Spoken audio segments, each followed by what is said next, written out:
വിഷ്ണുമായ സ്വാമിയെയും ചാത്തന്മാരെയും പ്രാർത്ഥിക്കുകയും പൂജിക്കുകയും സ്വാമിയെക്കുറിച്ച് മാത്രം ചിന്തിച്ചു കൊണ്ടിരിക്കുമ്പോൾ സ്വാമി അതിശക്തമായിട്ട് എൻ്റെ ശരീരത്തിൽ സാന്നിധ്യമായിട്ട് വരുന്ന സമയത്ത് പലപ്പോഴും അതിശക്തമായിട്ടുള്ള വൈബ്രേഷനും ഒരു പ്രത്യേക തരത്തിലുള്ള ശബ്ദങ്ങളും പലതരത്തിലുള്ള എൻ്റെ ഫേസൊക്കെ എന്ന് പറഞ്ഞാൽ ഭയങ്കരമായൊരു രീതികളിലേക്കൊക്കെയും അത് കൺവേർട്ടഡ് ആവും.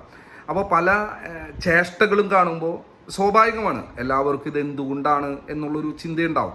അത് അറിയാത്തവരെ സംബന്ധിച്ചിടത്തോളം അവർക്കതൊരു ചിലപ്പോൾ ഒരു കോപ്രായങ്ങളായിട്ട് തോന്നിയേക്കാം. എന്നെ സംബന്ധിച്ചിടത്തോളം ഞാൻ ഏറ്റവും സൗന്ദര്യത്തോടു കൂടിയും എന്നെ ഏറ്റവും നല്ല രീതിയിൽ കാണാനും എന്നെ എല്ലാവരും ഇപ്പോൾ കാണുന്ന പോലെ തന്നെ വളരെ ഭംഗിയിൽ തന്നെ കാണണമെന്ന് തന്നെയാണ് ഞാനും ആഗ്രഹിക്കുക. എൻ്റെ ഭാര്യയും മക്കളും എൻ്റെ വീട്ടിലുള്ള എല്ലാവരും അങ്ങനെ തന്നെയാണ് കാണാൻ ആഗ്രഹിക്കുക. പക്ഷേ ഒരു ദൈവീക ചൈതന്യം നമ്മുടെ ശരീരത്തിൽ വന്ന് അതിൻ്റേതായ ഒരു ചേഷ്ടകൾ കാണിക്കുന്നത് എൻ്റെ ശരീരത്തിലൂടെ പുറത്തേക്ക് വരുന്നത് ഇങ്ങനെയാണ്. അപ്പോൾ അത് എനിക്ക് എങ്ങനെയാണ് എനിക്ക് കൺട്രോൾ ചെയ്ത് എന്നെ ഏറ്റവും ഭംഗിയിലൂടെ ആൾക്കാർ കാണണമെന്ന് വിചാരിച്ച് ഞാൻ അതുപോലെ തന്നെയാണ് ചെയ്യണമെന്ന് വെച്ചാൽ എനിക്ക് ഈസിയാണ് അങ്ങനെ ചെയ്യാലോ. ഇതെനിക്ക് അങ്ങനെ കൺട്രോൾ ചെയ്യാൻ പറ്റുന്നില്ല. പല രീതികളും പല ഭാവങ്ങളും പലതരത്തിലുള്ള ചേഷ്ടകളൊക്കെയും ആ ഒരു ചൈതന്യമാണ് എന്നെ കൊണ്ട് ചെയ്യിപ്പിക്കുന്നത്. നമുക്ക് ശരീരത്തെ പോലും നമ്മളുടെ ഒന്നിനെയും കൺട്രോൾ ചെയ്യാൻ പറ്റാത്ത രീതിയിലുള്ള ഒരു വൈബ്രേഷനിലേക്കൊക്കെയാണ് പോകുന്നത്.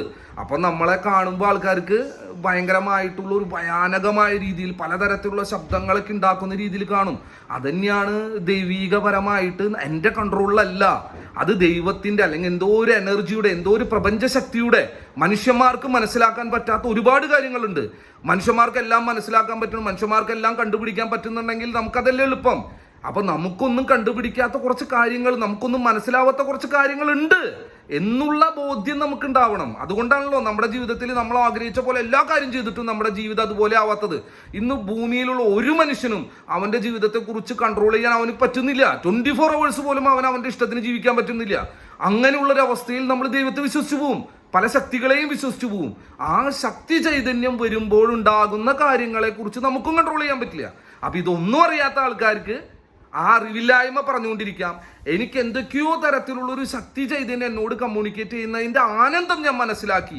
അതെന്തൊക്കെയോ എന്നോട് കമ്മ്യൂണിക്കേറ്റ് ചെയ്യുന്നു. ആ കമ്മ്യൂണിക്കേഷൻ ജനങ്ങൾക്കും ഭൂമിയിലുള്ള മറ്റുള്ളവർക്കും ഉപകാരപ്രദമായിട്ട് മാറ്റാനായിട്ട് സാധിച്ചാൽ അതെൻ്റെ ഏറ്റവും വലിയ പുണ്യമായിട്ട് ഞാൻ കാണുന്നു. ആ പുണ്യം ഞാൻ മനസ്സിലാക്കുമ്പോൾ ഇത് പ്രചരിപ്പിക്കാതെ വേറെ നിവൃത്തിയില്ല. ദൈവീകമായ ശക്തി കൊണ്ട് മറ്റുള്ളവർക്ക് എല്ലാവർക്കും പണം മാത്രമല്ല, പണം മാത്രം കിട്ടിയാലൊന്നും എല്ലാവരുടെ പ്രശ്നങ്ങൾ തീരില്ല. പണം മാത്രമല്ല എല്ലാതും, പലർക്കും ആയുസ്സില്ല, ആരോഗ്യമില്ല, പലതരത്തിലുള്ള പ്രശ്നങ്ങളിലൊക്കെ എടുക്കണേ. അത് ഒരു ദൈവീക ചൈതന്യത്തിൻ്റെ ബ്ലെസ്സിങ് കൊണ്ട് മറ്റുള്ളവർക്ക് ഒരു ഉപകാരപ്രദമായി ജീവിക്കാൻ പ്രേരിപ്പിക്കുമെങ്കിൽ, അവരെ ആത്മഹത്യകളിൽ നിന്ന് പിന്തിരിപ്പിക്കുമെങ്കിൽ, മനുഷ്യന് സൗഖ്യം ലഭിക്കുമെങ്കിൽ അത് വലിയൊരു കാര്യമല്ലേ.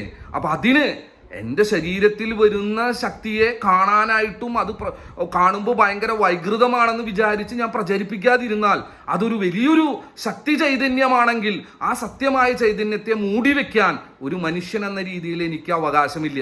എൻ്റെ ഭാര്യയ്ക്കും മക്കൾക്കും അല്ലെങ്കിൽ മറ്റുള്ളവർക്കും അത് എത്ര അരോചകമായി തോന്നിയാലും, എനിക്ക് അരോചകമായി തോന്നിയാലും അത് പ്രചരിപ്പിച്ചേ പറ്റൂ. അതെൻ്റെ ഡ്യൂട്ടിയാണ്, അതെൻ്റെ നിയോഗമാണ്. അതിലെനിക്ക് ഒരു തരത്തിലുള്ള വിഷമങ്ങളില്ല. നിങ്ങൾ എത്ര വേണമെങ്കിലും എന്നെ കളിയാക്കിക്കോ. ചൈതന്യമാണ്, ആ ചൈതന്യത്തിനല്ലേ നിങ്ങൾ കളിയാക്കുന്നത്, ആ ദൈവീക ചൈതന്യത്തിനല്ലേ കളിയാക്കുന്നത്. ആ ചൈതന്യം അതിൻ്റെ കാര്യം ചൈതന്യം നോക്കിയോളും. എന്നെ ആരും കളിയാക്കുന്നില്ലല്ലോ, ഞാൻ ഇതുമായിട്ടൊരു ബന്ധപ്പെട്ട ഒരാളുമല്ല. ഇനി ഇതിൻ്റെ പേരും പറഞ്ഞ് ഇവിടെ ഒരാൾ വന്ന് അതിൻ്റെ ഒരു സാമ്പത്തിക ലാഭത്തിന് വേണ്ടിയിട്ടുമല്ല. എൻ്റെ ചൈതന്യത്തിന് ശക്തി ഉണ്ടെങ്കിൽ എനിക്കും എൻ്റെ കുടുംബത്തിനും നല്ല രീതിയിൽ സമൂഹത്തിൽ ജീവിക്കാനുള്ള എല്ലാ കാര്യങ്ങളും ആ ചൈതന്യത്തിന് നോക്കാനറിയാം. അതുകൊണ്ട് അതെൻ്റെ അനുഭവമാണ്. എൻ്റെ ജീവിതത്തിൽ ഉണ്ടായിട്ടുള്ള അത്ഭുതകരമായ വിജയം അത് സ്വാമി തന്നിട്ടുള്ളതാണ്. പിന്നെ ഞാൻ എന്തിനു ഭയപ്പെടണം, പിന്നെ ഞാൻ എന്തിന് വിഷമിക്കണം. അപ്പോൾ എല്ലാവരും വിജയിക്കട്ടെ.